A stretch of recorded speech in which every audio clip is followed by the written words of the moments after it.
Now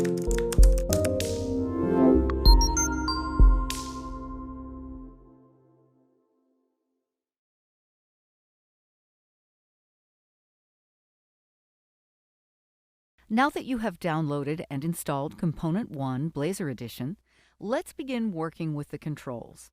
In this example, we'll be working in a Blazor Server application with the ComponentOne FlexGrid. FlexGrid, our most popular control, is an advanced data grid that enables features such as tabular data editing, sorting, filtering, grouping, and on-demand loading. It also features cell customization, data virtualization, built-in editor controls, and more. In a Blazor Server application, your C# code runs on the server. Blazor Server applications load faster than Blazor WebAssembly and support browsers that WebAssembly cannot. They keep the C# code away from the browser and allow access to secure resources, such as databases or cloud-based services. Blazor Server applications work great when scalability is not a concern. If you haven't already, check out our Getting Started with ComponentOne Blazor Edition video for a visual representation of the pre-processing steps required to begin working with the controls. Some of these steps include installation through the NuGet package manager and the proper CSS and JavaScript lines. To begin, create or open an existing Blazor Server application.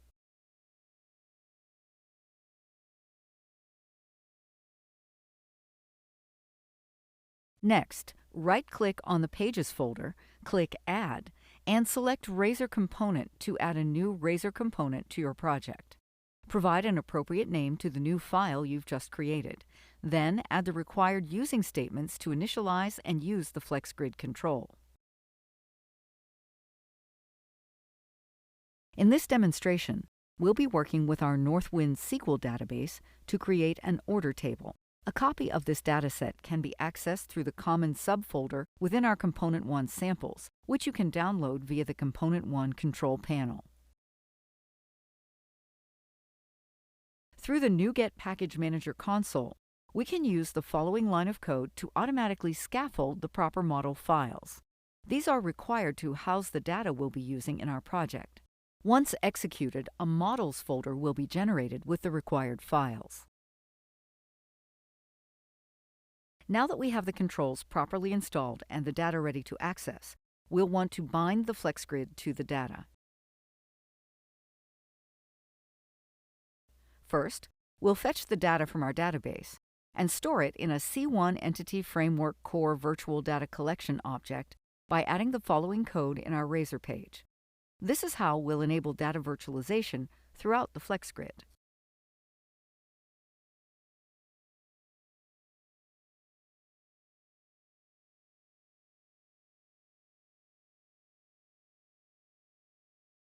Then initialize the FlexGrid control and bind the fetch data to FlexGrid by adding the following HTML markup to denote the item's source.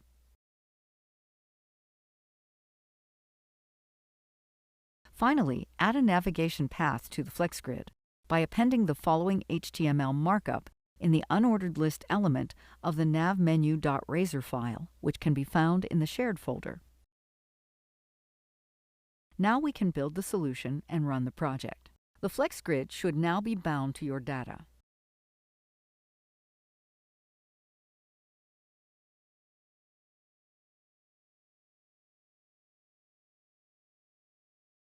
Our Blazor FlexGrid control comes with various properties, including filtering, grouping, and cell freezing. These can all be managed directly in your Razor page.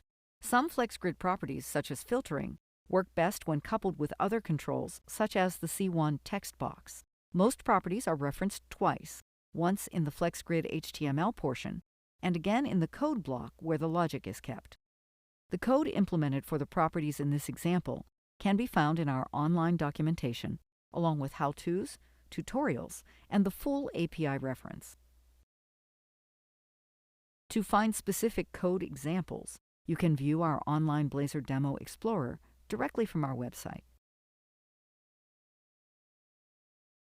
If you choose to install the samples through the ComponentOne control panel, they can be accessed directly in your Documents directory under ComponentOne Samples. If you have any questions or issues during the installation or trial of ComponentOne, our customer engagement team is ready to help.